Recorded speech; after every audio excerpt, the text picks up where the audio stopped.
Ketika ingin mendapatkan jabatan itu, para koruptor tersebut mengeluarkan dana yang tidak amat sedikit. Miliar hanya untuk menduduki satu jabatan saja.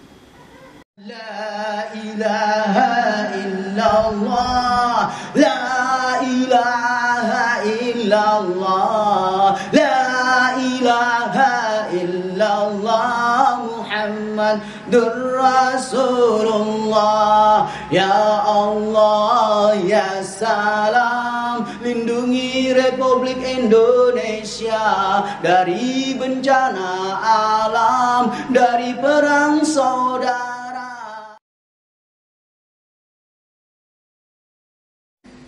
Bismillahirrahmanirrahim. Assalamualaikum warahmatullahi wabarakatuh.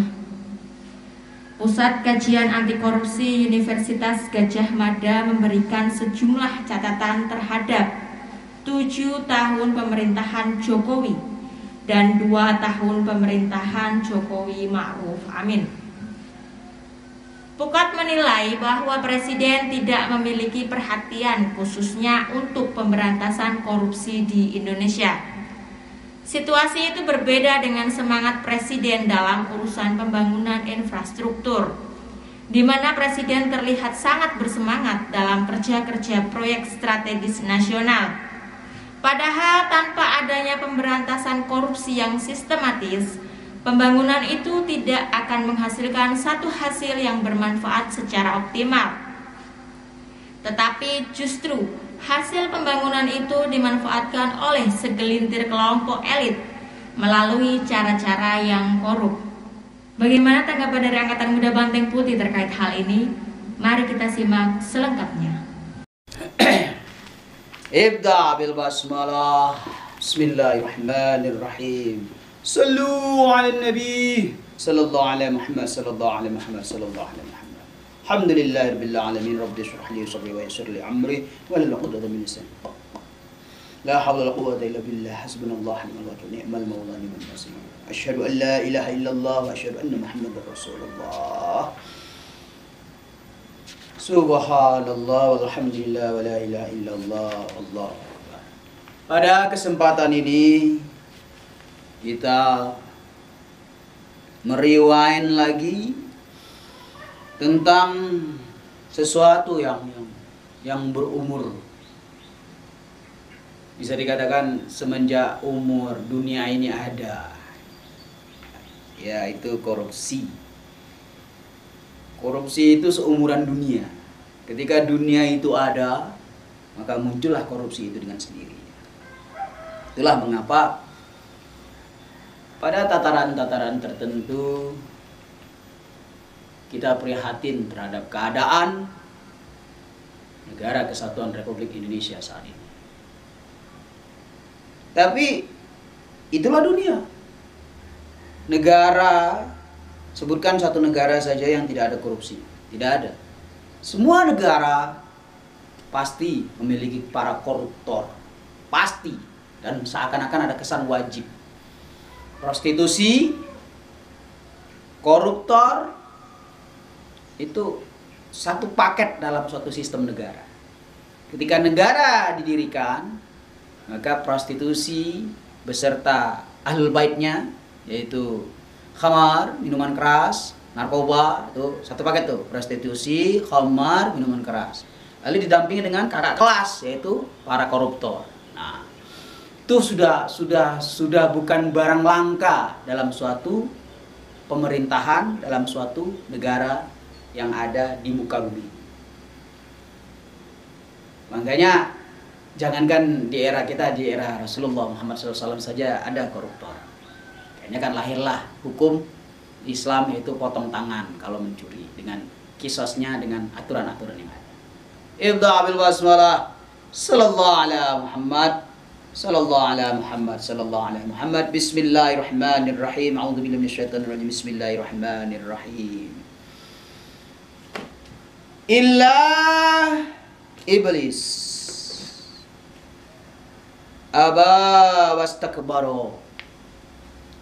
Illa iblis aba wastakbaro. Kaitannya apa? Sangat amat terkait. Jika orang sudah terputus urat nadinya, maka dia tidak punya rasa malu. Karena itu, illa iblis. Iblis ini yang terputus. Terputus dari rahmat Allah. Terputus dari rahman dan rahimnya Allah. Sehingga urat malunya sudah tidak ada lagi. Abawastakbaru, orang-orang yang berkontribusi dalam dunia korupsi itu cenderung sombong. Mereka merasa merekalah pemilik negeri ini dan mereka tidak mau tahu dengan penderitaan negeri ini. Itu tadi, jika kita ingin melihat hasil dari suatu pendidikan dalam suatu negara, maka lihatlah para koruptornya. Jika para koruptor makin menjamur, makin banyak, berarti negara telah gagal menciptakan suatu sistem pendidikan yang berakhlak dan educate. Salah satunya negara yang kita cintai ini, Republik Indonesia, telah gagal. Semakin hari, semakin regenerasi, bukan semakin baik, makin parah. Dan yang terparah pada periode saat sekarang ini. Subhanallah. Mengapa kami katakan yang terparah di periode saat sekarang ini? Gimana tidak? Alat untuk memberantas korupsinya sudah dimandulkan, sudah dikebiri, yaitu Komisi Pemberantasan Korupsi, KPK yang kita kenal. Sudah bukan rahasia umum. Ya. Internal KPK dipecah belah, orang-orang integritas dan punya kredibilitas yang baik disetting sedemikian rupa sampai sekarang terusir dari KPK itu sendiri. Bahkan sekarang mereka digiring untuk membuat suatu partai. Subhanallah. Begitu indahnya permainan para koruptor ini agar KPK ini betul-betul mandul. Tapi kan tetap ada yang ditangkap oleh koruptor. Iya, yang ditangkap itu nggak setoran ke atasan. Kalau setoran nggak bakalan ketangkap. Ini udah rahasia umum. Ini ya yang kita sayangkan dan kita prihatin dengan keadaan bangsa kita ini. Illa iblis aba wastakbaru. Orang kalau sudah tidak punya hati nurani terhadap negara yang telah membesarkannya, jangankan mengambil, membunuh sekalipun mereka rela demi mengambil uang negara. Membantai satu sama lain hanya untuk mengambil uang haram yang bukan hak milik mereka. Auzubillah semua. Ketika punishment, ketika hukuman terhadap koruptor tidak begitu signifikan, maka jangan berharap para koruptor di Republik ini akan berkurang. Bertambah iya. Karena ketika menjabat, ketika ingin mendapatkan jabatan itu, para koruptor tersebut mengeluarkan dana yang tidak amat sedikit. Miliar hanya untuk menduduki satu jabatan saja. Makanya kenapa sekarang amandemen Undang-Undang Dasar 1945 mau dirubah? Itu tadi. Karena kaitan dengan korupsi tadi. Circle-nya itu circle. Kalau undang-undang diamandemen lagi kembali kepada masa jadul, selesai sudah negara ini. Finish. Berarti reformasi sudah terkubur sedalam-dalamnya. Kalau undang-undang back to basic lagi. Presiden, wakil presiden dipilih oleh anggota DPR. Selesai sudah. Gubernur dipilih oleh presiden. Selesai sudah. Bupati dipilih oleh presiden. Selesai sudah. Kenapa? Mereka cukup setoran kepada elit saja. Elit partai. Nah, jadi mau dikembalikan ke masa dahulu kala lagi kita. Ya. Rakyat yang paling teladan dan paling sabar rakyat Indonesia. Boleh cek di negara-negara lain. Dikasih apa saja oleh para pemerintah yang berkuasa. Rakyat ini kalem, tenang, tidak mau gampang terprovokasi. Karena apa? Karena rakyat Indonesia ini adalah para malaikat. Mereka tidak berambisi untuk menghancurkan negaranya. Mereka sadar betul kalau semua rakyat marah, turun ke jalan, terjadi pembakaran, huru-hara, terjadi perang saudara, terjadi perang sama polisi, perang sama TNI, yang rugi rakyat sendiri. Itulah hebatnya subhanallahnya rakyat Indonesia. Mereka tahu betul kalau kekacauan terjadi, anak cucu mereka akan jadi korban. Akhirnya para rakyat ini menahan diri. Ya sudahlah, Allah tidak pernah tidur, biarkan Allah yang menghukum mereka. Bizikrillah tatma'innul qulub. Orang-orang yang tidak mau mengingat Allah, hatinya akan terus haus akan kekuasaan, harta benda, dan wanita. Tidak akan pernah puas kalau tidak pernah mengingat Allah di hati. Makanya jangan kaget penampilan para koruptor ini orang-orang yang alim. Penampilan luar mereka ini terkesan orang-orang yang terdidik, intelektual, agamis. Jangan kaget. Karena casing mereka, casing yang betul-betul sangat memprovokasi rakyat untuk memilih mereka. Ada TNI yang membela rakyat, langsung dipecat. Ada polisi yang membela rakyat, langsung dipindah tugaskan. Banyak kasus-kasus seperti itu terjadi.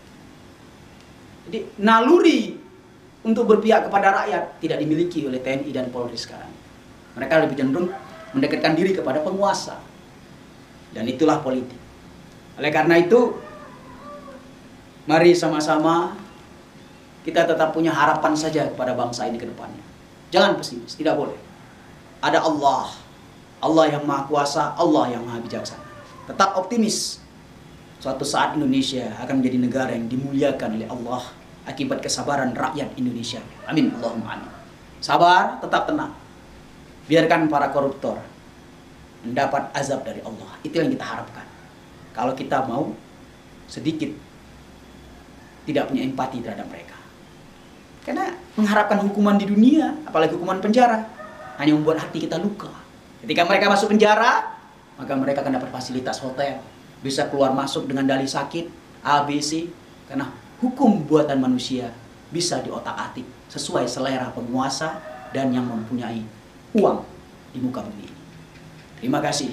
Semoga kajian ini dapat merefleksikan lagi pemikiran kita. Bahwasanya negara kita ini sedang sakit, sedang opname, sedang diinfus negara kita ini. Oleh karena itu bersabar-sabarlah sampai kondisi membaik. Sampai NKRI ini keluar dari ruang ICU. Sampai Indonesia ini selesai dioperasi dari katarak para koruptor. Subhanallah. Astaghfirullah wa lakum jami'an. Sallallahu alaihi Muhammad, sallallahu alaihi Muhammad, sallallahu alaihi Muhammad. Walhamdulillah.